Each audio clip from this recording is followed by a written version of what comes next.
Soy una exagerada por denunciar a un compañero de trabajo ante recursos humanos después de que intentó socavarme profesional y emocionalmente.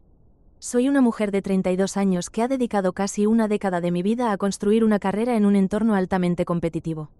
Siempre he creído que el trabajo duro y la integridad son la clave del éxito. Pero, debido a un compañero de trabajo llamado James, estoy empezando a cuestionar todo lo que creía saber sobre la profesionalidad, la competencia y las relaciones laborales. Lo que comenzó como pequeñas molestias se transformó en un verdadero campo de batalla emocional que culminó en una decisión que jamás pensé que tomaría. Desde hace un año, he observado cómo James, un hombre de 35 años de mirada persuasiva, pero sonrisa falsa, ha buscado obstinadamente socavarme. Al principio, pensé que su comportamiento era parte del paisaje habitual de la oficina. Todos los días, me interrumpía en las reuniones y, cuando compartía alguna idea, él simplemente la ignoraba hasta que un compañero las repetía. Es un juego de poder, me dije. No te dejes enredar, me aconsejé a mí misma, hasta que finalmente me dejó de hacer gracia. Lo peor llegó cuando comenzaron los comentarios despectivos. Recuerdo una vez, en medio de una reunión, cuando le propuse un enfoque diferente para un proyecto crítico y él me miró de reojo, sonriendo mientras decía: «Parece que te estás emocionando demasiado por esto. No lo tomes tan en serio». La risa que siguió resonó en mis oídos como un eco. Mi trabajo era serio, y cada palabra era crucial para mi carrera. Pero, aparentemente, para él, yo era solo una mujer, demasiado emocional. Situaciones de este tipo comenzaron a convertirse en la norma. Todo esto no solo afectó mi confianza, sino que también creó un ambiente de trabajo tóxico.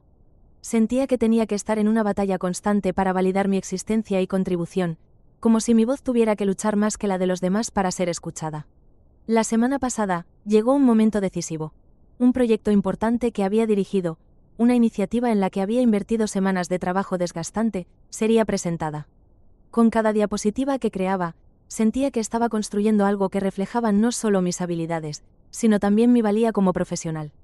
James fue asignado como mi colaborador, pero, como había anticipado, su papel era más destructivo que constructivo. Recuerdo claramente la primera reunión para discutir el proyecto.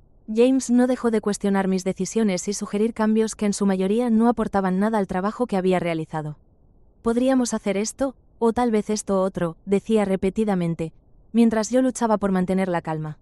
Al final, todo quedó en escenarios hipotéticos impuestos por él, mientras que mis ideas se desvanecían silenciosamente en el aire. Cuando llegó el momento de la presentación, la traición se hizo evidente. James se posicionó como el rostro del proyecto. A medida que hablaba, sentí que mis logros se desvanecían en la bruma de su ego. Recibió elogios de nuestros superiores, mientras yo me sentía insignificante, como una sombra detrás de un gran hombre que había decidido usurpar mi trabajo. Pero esto solo era el principio del fin. Decidí confrontarlo después de la reunión, en un intento de recuperar algo de dignidad. Entré a su oficina con el corazón acelerado. «¿Por qué intentas desacreditarme?», pregunté, tratando de mantener una voz firme. Sin embargo, su sonrisa despectiva y la respuesta: «Estás siendo paranoica. No todo gira en torno a ti», fueron como un balde de agua fría. En ese momento, sentí que mi mundo se desmoronaba. Fue el catalizador que me llevó a recursos humanos. Me di cuenta de que la situación iba más allá de una simple rivalidad profesional. James no solo estaba tratando de arruinarme la carrera, estaba jugando con mi bienestar emocional. Así que, después de días de reflexionar y luchar contra los nervios, decidí presentar una queja formal. Cuando entré a la oficina de recursos humanos, sentí una mezcla de ansiedad y alivio. Comenzaron a tomar notas, preguntando sobre mi experiencia y coleccionando mis relatos sobre su comportamiento. Sin embargo, a medida que la conversación avanzaba, me invadió un terrible presentimiento. Andaba con la ilusión de que se tomarían mi situación con seriedad, hasta que me di cuenta de que abrir la caja de Pandora podría tener consecuencias inesperadas. Después de la reunión, James comenzó a actuar como si fuera la verdadera víctima, lamentándose con nuestros compañeros. Las dudas se convirtieron rápidamente en murmullos. Algunos colegas comenzaron a mirarme con desconfianza, como si yo fuera la que había cruzado la línea, la que había hecho las cosas personales. Las sonrisas amistosas se transformaron en miradas de reojo cada vez que entraba a la sala. Un par de días después de que conversé con recursos humanos, la atmósfera en la oficina se volvió palpable. James entró en su habitual juego de manipulaciones, pero esta vez intentó un enfoque diferente. En medio de un almuerzo de equipo, comenzó a hacer comentarios sutiles, insinuando que mis problemas eran simplemente el resultado de mi incapacidad para lidiar con la presión. «Sabes, quizás a veces es mejor no llegar tan lejos», dijo. Frases como estas se convirtieron en flechas envenenadas, disparadas no solo hacia mí, sino hacia mi reputación, mientras mis compañeros asentían, confundidos entre la diatriba y la verdad. Hice lo que había hecho siempre, ignorarlo y seguir trabajando. Sin embargo, cada vez que me dirigía a la máquina de café o pasaba por la cocina, los murmullos se intensificaban. Un día, después de una reunión donde había éxito de nuevo, escuché a un par de colegas hablando, como si no estuviera presente. Tal vez debería reconsiderar su actitud, decía una de ellas mirándome de reojo. Otra replicó, pero no hay humo sin fuego. A medida que la tensión aumentaba, James encontró la manera de arremeter, utilizando sus tácticas de manipulación más grotescas. Comenzó a amenazar, aprovechándose de los pequeños errores que cualquiera podría cometer, y se acercó a los directores para sembrar dudas sobre mi capacidad. Advirtió que mi comportamiento emocional podría afectar la productividad del equipo. Fue entonces cuando decidí que no iba a dejar que la injusticia reinara. Sin planear nada en detalle, comencé a recopilar evidencia de su comportamiento. Correos electrónicos, comentarios en reuniones, incluso testimonios de otros compañeros que ya se había percatado de sus formas de hacer las cosas. Sin embargo, en el fondo sabía que necesitaba algo más contundente. Jamaica, una compañera de trabajo que había sido testigo de toda la situación y una mujer fuerte y compasiva, aceptó ayudarme. Voy a hablar con recursos humanos y contarles todo lo que he visto, dijo una tarde, mientras almorzábamos en la terraza. Sentí una mezcla de gratitud y temor. Si esto daba un giro inesperado, podría repercutir en todos los que supieron de mi historia.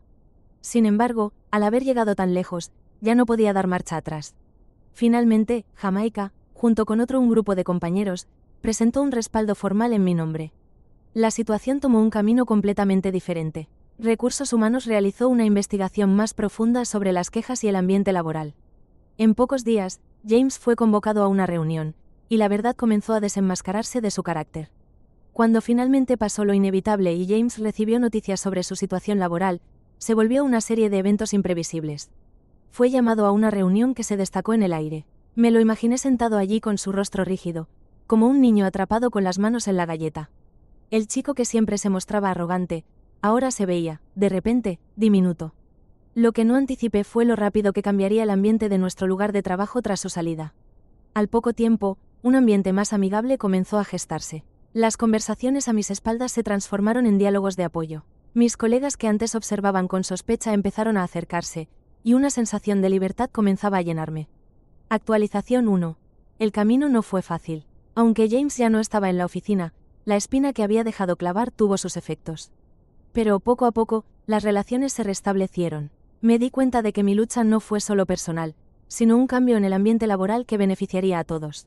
Con cada día que pasaba, recuperé la confianza en mí misma y aprendí que la claridad de mis valores y mi posición en la oficina era fundamental. En retrospectiva, entendí que la batalla que enfrenté no fue meramente contra un individuo, sino más bien un desafío que me enseñó a defenderme y a establecer límites en un entorno que a menudo podría ser despiadado. La experiencia me brindó una nueva perspectiva sobre cómo manejar conflictos. Ahora me siento más fuerte y, aunque el temor de enfrentar una situación similar en el futuro siempre permanecerá en mi mente, sé que no tengo que lidiar con ello en silencio. Aprendí a ser más abierta sobre mis experiencias, a compartir tanto mis éxitos como mis fracasos, y a establecer redes de apoyo en mi entorno laboral. Pasaron algunas semanas después de la salida de James, y el ambiente en la oficina se volvió más colaborativo. La gente comenzó a compartir ideas abiertamente, y un nuevo proyecto surgió entre muchos de mis compañeros. Sentí una conexión más fuerte con ellos, había una camaradería renovada. En algunas reuniones, los colegas a quienes James había menospreciado comenzaron a darme el crédito que merecía, lejos de la sombra que él había proyectado. Sin embargo, no todo fue un cuento de hadas. Aún había ecos de la traición de James que resonaban en mi mente. Durante un almuerzo, un colega hizo un comentario sobre cómo él se había sentido al ser menospreciado por James, y me di cuenta de que no era la única persona que había sufrido su manipulación. Parecía que sus tácticas frías habían dejado un rastro de heridas en muchos náufragos, y aunque había encontrado mi voz, Liam, un compañero cercano, me recordó que nunca perdiera de vista la vulnerabilidad de otros. Hay que cuidar a los que están alrededor, me dijo mientras compartíamos un café. Con el tiempo y a medida que me reafirmaba en mi rol, comencé a hablar más con los nuevos miembros del equipo. Me di cuenta de que muchos de ellos habían enfrentado sus propios desafíos, y al compartir nuestras historias, creamos un entorno de confianza en el que todos se sentían seguros de expresarse. Esto me llevó a ser más que solo una colega. Me convertí en una especie de mentora informal, alentando a otros a defenderse. No fue fácil para algunos, y aún escuchaba murmullos ocasionales de colegas que, sin querer, repetían viejas fórmulas de competitividad, equivalentes a los juegos incesantes que James había jugado. En esos momentos, recordaba lo importante que era establecer empatía en el lugar de trabajo y discutir abiertamente sobre las inseguridades.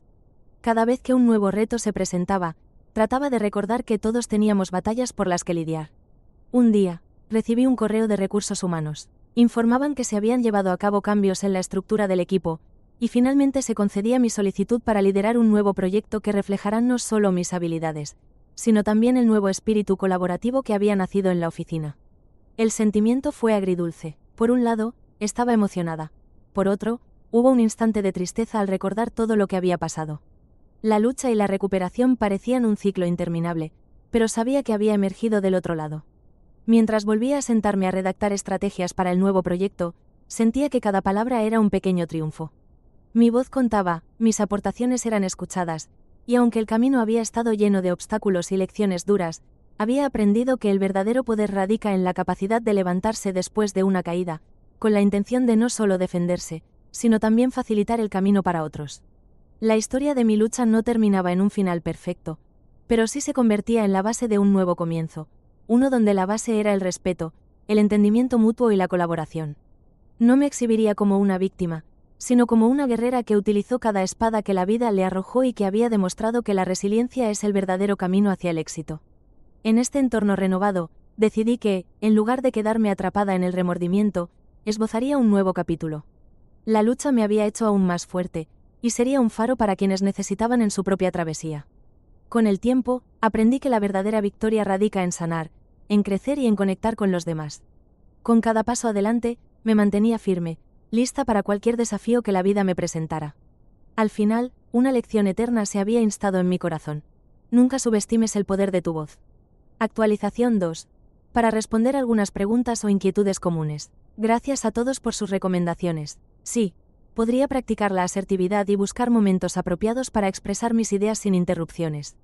Y ser clara y directa sobre lo que considero aceptable en nuestras interacciones, comunicándolo de manera respetuosa.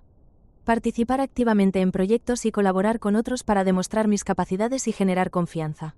Investigar el acceso a talleres de habilidades interpersonales o asesoría en resolución de conflictos. Hablar con colegas de confianza para que compartan sus experiencias y me ofrezcan su respaldo. O identificar a una figura en la empresa con más experiencia que disponga de tiempo para guiarme. Practicar técnicas de escucha activa y reformular preguntas para asegurar que mis ideas se comprendan. Organizar reuniones regulares donde todos puedan compartir ideas y brindar retroalimentación. Pero la experiencia me enseñó que ser firme y defender mis ideas es crucial para el éxito profesional. Voy a incluir meditación, ejercicios de respiración y establecer tiempo para desconectarme del trabajo y que esto no vuelva a pasar.